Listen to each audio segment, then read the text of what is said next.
8525. Has this been going on? It's a good question. It's a question a lot of us are asking ourselves, and I want to thank Max Igan for being with us tonight. We've got another 10 minutes. You've got time if you'd like to make a phone call. But a quick announcement to the audience. If you'd like to donate to this show, donate to some of my future travels to Philadelphia. If you'd like to contribute in any way, I'm still trying to get my own internet. But it's not very cheap. But eventually I will have my own internet, and I might start doing a daily show here on American Freedom Radio. But the email to type into PayPal for anyone that would like to contribute to the show is alex_answery@hotmail.com, alex_answery@hotmail.com. And you can also keep up to date with other programming and content that I create, and also past television shows and interviews over at youtube.com/alexanswery. And I want to turn the mic back to Max at this time to continue your thought from the last segment on creating those independent communities based on mutual respect and things of that nature to create the reality around us in these times, in these what seem to be troubling times to some people. But what I see, Max, is also opportunity. As more people are affected by these economic problems, they're going to start looking around for other people that think just like them, that understand mutual respect, that have the love frequency within them. And as we start to do that more and more organically, everywhere we are, whether we're off the grid or on the grid, when we start to really see that those steps moving forward, we're going to see some beautiful change. Yeah, well, absolutely. I mean, a lot of people, they want to build alternate communities and get off the grid, but they go away to do it. They disconnect from their society to do it, and they want to create a working model so they can say, see, look what we can do. Well, you know, they don't need to hear that because they already know what we can do. They just prevent us from doing it all that we can. So I believe the idea is, if you're in a position to create an alternate community and like a cooperative with maybe 20 families within your community. Grab 19 other families and start a garden cooperative and start your own bank. I mean, all this sort of stuff. You can do all sorts of stuff to disconnect from the system and create ripples in your own community. This is something else that I'm going to talk about in the Full Circle Project. It's called UAC, the Urban Agricultural Cooperative, that we want to set up. And you could do one of these in every town. And you could basically create your own system of funding for your own projects and your own things that you want in your community by means of these cooperatives, these alternate communities you can create within your community. And that way we don't leave this community behind. Because if we leave it behind, we've got to remember that the ship of state is heading for the rocks. We can't allow the ship of state to continue in the way it's going, in the direction it's going. So there's no good stepping away and building an alternate community over there. We need to create ripples within this community and rein this system in while we still have the means to do it. And I think we will. I don't think they can do anything to keep us down, no matter what they do to try to lock us down and lock human consciousness down. Every time they paint us into a corner, we just build a doorway. They cannot control what we can create. We are capable of incredible things, and I think that this is the time we're going to see that. The more they try to lock us down, the more we're going to rise up and the more resilient we're going to get. We're going to start realizing that we've had enough. Enough is enough.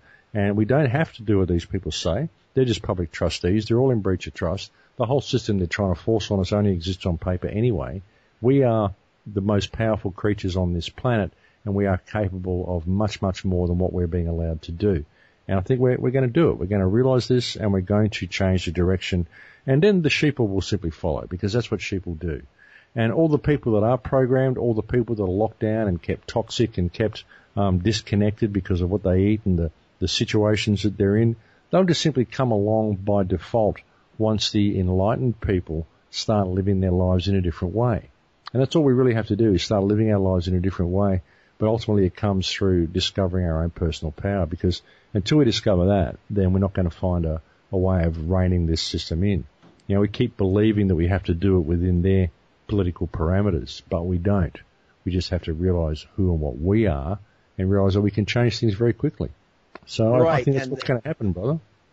And that the archonic system may not be as powerful as we've been led to believe. And perhaps we're in this to learn about how powerful we actually are. And having said that, we have 2 phone calls waiting in the wing.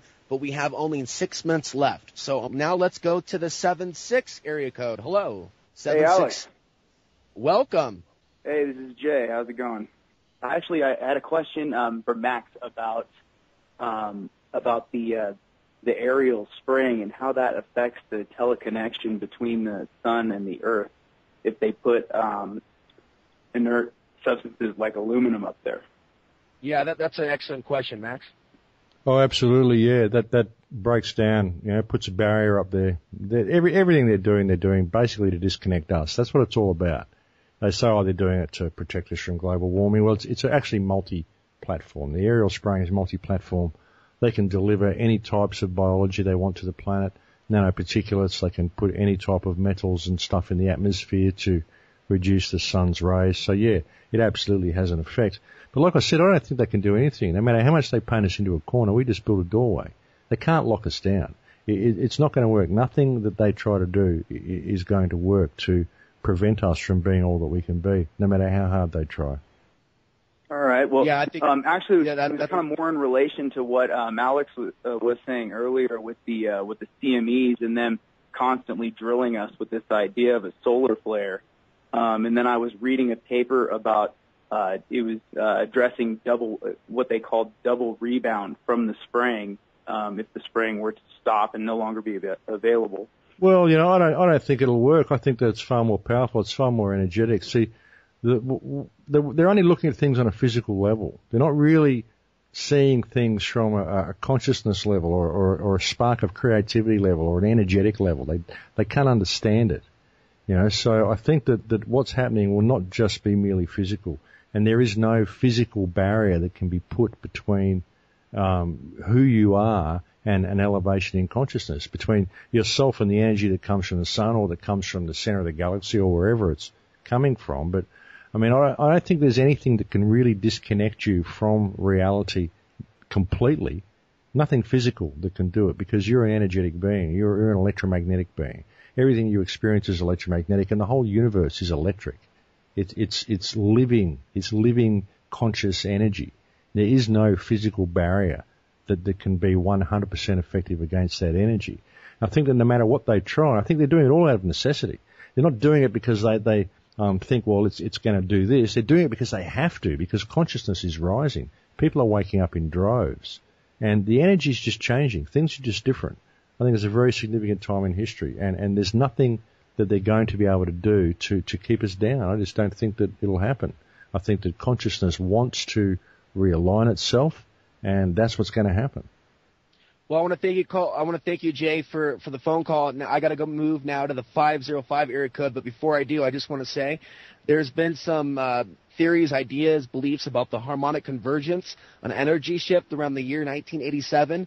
And I remember being 7 in 1987, and that's when I saw my first chemtrail. So I've always wondered if there's a correlation between when they started to spray and when we started to go through this shift. And with that, let's go to the 505 area code. You've got about 1 minute. Welcome, caller. Hey, I was just going to comment on what he said about the fact that there's nothing they can do to stop the consciousness awakening. And, okay. Okay, yeah. I was just wondering, do you think that that's what this whole World War III thing that Albert Pike was talking about, that was going to usher in the new consciousness? Do you think that's why they want to start World War III, is so that they can stifle the blooming of consciousness in us? Yeah, look, it's multi-platform. A lot of it's codes, a lot of it's rituals, just blood sacrifices. There's all sorts of reasons to do it. But they've got to keep us in fear. They've got to keep us in that fear energy. And even when we think of sunspot activity, and it's the end of the world. Well, no, it's only the end of electricity. It's not the end of the world. It's very, very different than the end of the world. So everything they do is about fear. They've got to keep us in that state of fear, in that state of lower vibration, because when we're in that state, we don't really have the ability to discover ourselves. We don't really have the ability to stand in our power. That's the most important thing that they're trying to prevent, is from us discovering who we are. So, I mean, that's what everything is ultimately related to. It's all about that, and it's all about trying to keep us down. But like I said, I don't think they're going to be able to do it. They can fill the air full of charged particles. They can harp us. They can achieve a lot of stuff, and they do have a lot of control. But we keep changing the playing field. We keep shifting our perspective. We keep changing, and they can't keep up with that. And ultimately, I don't think that there's anything they can do to wipe out the spark of sentience and the spark of life that is the human mind, that is mankind, that is this creation. I just don't think they can do it. It's too powerful for that. Okay, well, here's the only thing I have to say, like, kind of contrary to what you said, is that I do believe if they reach the point where they do trigger some kind of nuclear war, I know that Bill Richardson just went and met with North Korea. They're talking about North Korea wants to attack us and stuff like that. I do believe that once this war goes hot, that there really isn't going to be much that we can do to stifle the regress back into the dark ages for us. Well, and that's why I think a very good point. Right now. That's a very good point. We'll keep exploring that idea and a few other things, and we'll talk a little bit about North Korea in a future episode. Thank you for your call, and thank you, Max Igan, for being here. My pleasure, Alex. And I'd like to thank everybody else that contacted me during the show and messages through Facebook. There's been a lot of response from the show, and I look forward to seeing you next week, and we'll talk to you then. Take care, everybody.